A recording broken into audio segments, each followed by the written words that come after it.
চলে এসেছি আমার গন্তব্যস্থলে। তো দেখে এখানে এসে দেখি এটা কী শাক জানো? এটা অম্বলি শাক। এটা হচ্ছে গিয়ে আমরা গ্রামে মাঠ থেকে তুলে খাই। আর এটা দেখো, এটা নিজেরা লাগিয়েছে খাওয়ার জন্য, ঠিক আছে। আর তুলি যে আমি যে গ্রাম থেকে ওর জন্য গাঁদা ফুল নিয়ে এসেছি, ঠিক আছে। ছায়া লাগালে হবে না? ছায়া কেন? ছায়াই তো হবে। কেন?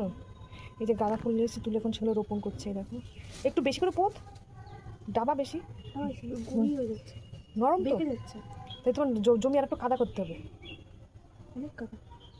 আরে ওইটুকুন হবে কি করে গাছ? তাহলে আরো ফাঁকা দে। গাছ দেখো, ও চাষবাস বুঝতে পারছে না। তুমি বলো ওখানে চাষ হয়?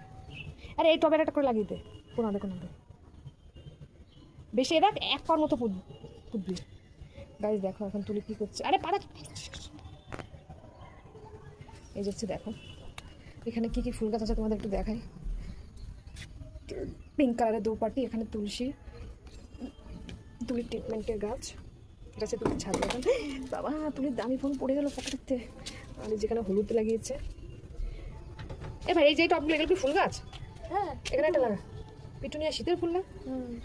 শীতকালের জন্য আবার লাগাবে। দেখো চারা হয়েছে। কেমন লাগলো ছাদ বাগানটা অবশ্যই জানিও।